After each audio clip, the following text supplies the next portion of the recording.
जय हिंद साथियों, मैं रजनीश एक बार फिर से आपका अपने ज्ञानदायनी परिवार में स्वागत करता हूं। जैसा कि हम लोग लेखपाल का बैच पढ़ रहे हैं और हम लोगों ने कल की क्लास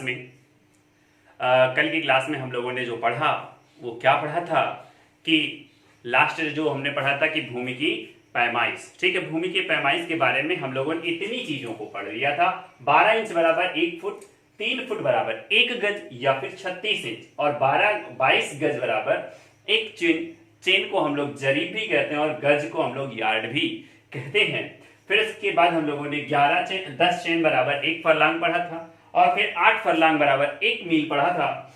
और 1 किलोमीटर में कितने मील होते हैं? तो 1 किलोमीटर में कितने मील होते हैं? 0.621 मील होते हैं। अब आप लोग बताइए कि 1 मील में कितने फरलांग होते हैं, सॉरी 1 मील में कितने किलोमीटर होते हैं, 1 मील में कितने किलोमीटर होते हैं, या 1 किलोमीटर में 5 फरलांग होते हैं। इतनी चीजों को हम लोग पिछली वाली क्लास में पढ़ चुके थे। ठीक है, अब यहाँ पे हम लोग देखेंगे और आज की पूरी क्लास में हम लोग भूमि की पैमाइश वाली चीजें जो है पढ़ के समाप्त कर लेंगे। ठीक है, और कल वाली क्लास में हम लोग क्या करेंगे, इसका क्वेश्चंस करेंगे। तो लास्ट तक बने रहिए वीडियो को और अगर आपको वीडियो अच्छी लगती है, बढ़िया लगता है कि आपको ये लगता है कि आपको इससे क्या कहते हैं, आपके लेखपाल की तैयारी में मदद मिल रहा है, तो आप इसे आगे भी शेयर करा करिए और लाइक कर दिया करिए। ठीक है, अगर चैनल पे नए हैं तो सब्सक्राइब जरूर कर लीजिएगा। चलिए बात कर लेते हैं। अब देखिए जो यहाँ पे अभी और भी यहाँ से लगभग 2 से 3 क्वेश्चन बन के आएंगे। ठीक है, यहाँ से 2 से 3 क्वेश्चन बन के आपके आने ही वाले हैं। ठीक है, तो यहाँ पर देखिए आता है कच्चा बीघा, क्या आता है? कच्चा बीघा। फिर आता है आपका पक्का बीघा। ठीक है, कच्चा बीघा आता है, फिर पक्का बीघा आता है, फिर आपका आता है एयर, आपका आता है हेक्टेयर। ठीक है, एयर, हेक्टेयर। अब इन्हीं के बारे में हम लोगों को यहाँ पे जानना है ताकि चीजें हम लोगों को यहाँ से पेपर में मिल सके। ठीक है, अब देखिए जो कच्चा बीघा होता है वो होता है लगभग 1008 से 1025 वर्ग गज के बराबर। ठीक है, वर्ग गज के बराबर। अब मेरे प्यारे दोस्तों, क्या आपको गज मालूम है कि एक कच्चा बीघा में 1008 से लेके 1025 तक वर्ग गज होता है? तो क्या आप इसे फुट में नहीं परिवर्तित कर सकते हैं? क्या आप इसे इंच में नहीं परिवर्तित कर सकते हैं? क्या आप इसे चेन में नहीं बदल पाएंगे? आपको यहाँ पे बेसिक चीजें मालूम है, आपको फिजिक्स में ये सारी की सारी चीजें सिखाई गई होंगी। अगर नहीं सिखाई गई होंगी तो आप पक्का है कि हमारे चैनल को सब्सक्राइब कर लीजिए, क्योंकि मैं आपको फिजिक्स में ये सारी की सारी चीजें सिखाने वाला हूं कि एक राशि से दूसरी राशि में हम लोग कैसे पहुंचते हैं। तो चलिए देखते हैं आगे। अब एक पक्का बीघा बराबर क्या होता है? तो एक पक्का बीघा बराबर होता है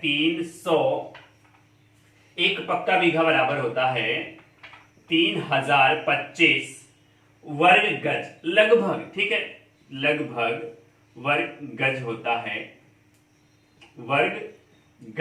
है लगभग में।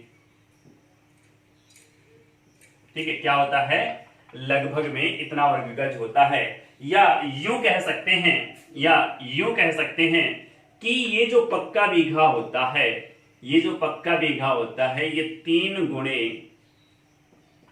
कच्चा बीघा होता है, 3 गुणे कच्चा बीघा होता है। अब देखिए एयर बराबर क्या होता है?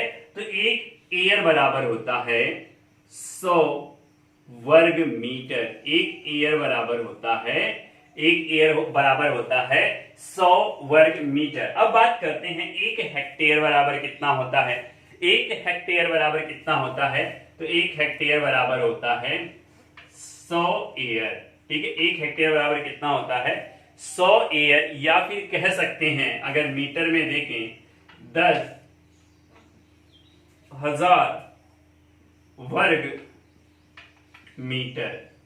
ठीक है, क्या हो जाएगा भाई? 10,000 वर्ग मीटर। आपको यहां से सीधे सीधे दिख रहा है कि अगर एक हेक्टेयर बराबर 100 एयर होता है और एक एयर बराबर 100 वर्ग मीटर होता है, तो भाई दोनों को आपस में मल्टीप्लाई करा दो, 100 गुणे 100 बराबर वर्ग मीटर। ठीक है, तो आप इसका स्क्रीनशॉट लीजिए, आगे बढ़ते हैं हम लोग।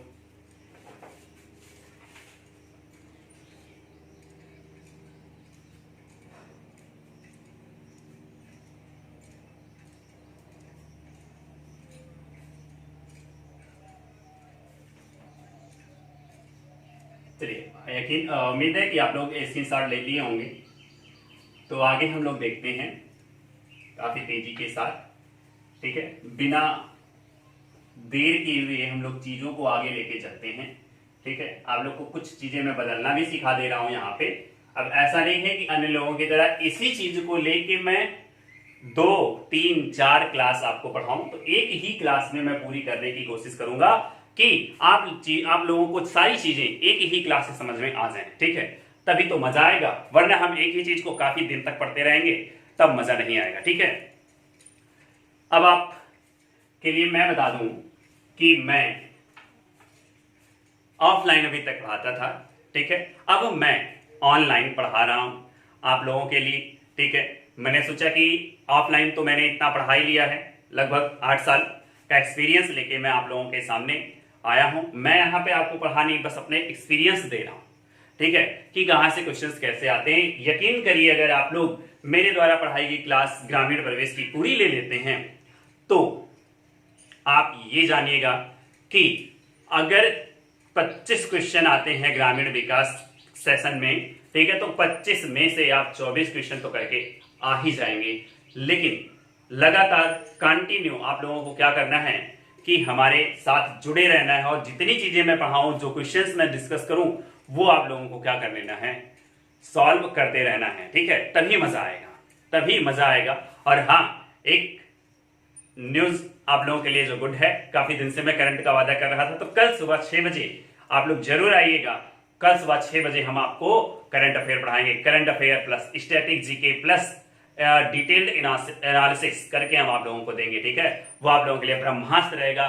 किसी भी पेपर में आसानी से आप लोगों को वहां से क्वेश्चंस करके आएंगे। चलिए आगे देखते हैं।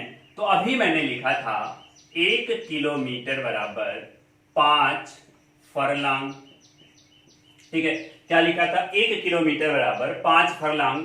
तो अब अगर मैं मीटर में पूछूं कितने फरलांग होते हैं, ठीक है, तो 1 फरलांग बराबर कितने मीटर होता है अगर मैं पूछूं, तो आप क्या कहेंगे भाई, 200 मीटर बराबर 1 फरलांग होता है। 200 मीटर बराबर 1 फरलांग होता है। ठीक है, इसमें किसी को कोई शक नहीं। अभी मैंने पूछा था कि 1 किलोमीटर में, 1 मील में कितने किलोमीटर होते हैं, तो आप कहेंगे कि 1 मील में 1.6 किलोमीटर या फिर 1600 मीटर होता है, या फिर कितना होता है, 1600 मीटर होता है। अगर आप सेंटीमीटर में करेंगे, 2 जीरो इसी में और लगा दीजिएगा। ठीक है, अगर आप सेंटीमीटर में कर रहे हैं तो भाई 2 जीरो इसमें और लगाइएगा, आप किस में पहुंच जाएंगे, सेंटीमीटर में पहुंच जाएंगे। तो ये वाली बात आप लोगों को आनी चाहिए। अब देखिए, फरलांग से हम लोग बात करते हैं। 1 फरलांग बराबर कितना होता है, तो 1 फरलांग बराबर होता है 10 चेन। ठीक है, 1 फरलांग बराबर होता है 10 चेन। देखिए, मैं यहां से बदल के आपको पहुंचा रहा हूं कहीं और। ठीक है, यहां से बदल के मैं आपको पहुंचा रहा हूं कहीं और। तो 1 फरलांग बराबर 10 चेन होता है। और चेन को हम लोग गज में बदलें तो चेन को अगर हम लोग गज में बदलें तो 1 चेन बराबर होता है कितना, 22 गज। कितना होता है, 22 गज। गुना कर देंगे तो 220 गज होता है। 1 फरलांग बराबर कितना होता है भैया, तो 1 फरलांग बराबर हो जाता है 220 गज। ठीक है, अब देखिए, गज को हम लोग फुट में बदलें तो 220 गुणे 1 गज बराबर कितने फुट होता है, तो 1 गज बराबर होता है 3 फुट। ठीक है, 1 गज बराबर होता है 3 फुट। अब देखो भाई कितना हो गया, 660 फुट। गुणा भाग देख लीजिएगा, मैथ मेरी अच्छी नहीं है।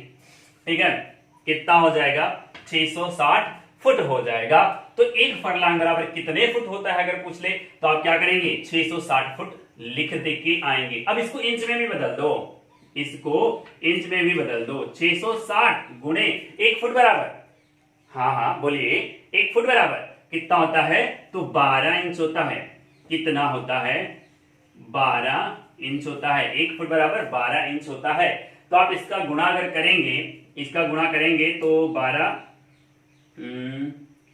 कितना आ जाएगा 7920। ठीक है, कितना आ जाएगा 7920 इंच आ जाएगा, 7920 इंच आ जाएगा। तो अब आप लोगों को यहां से पता चल के आया कि जो फरलांग होता है कितने चेन के बराबर होता है, 10 चेन के बराबर होता है।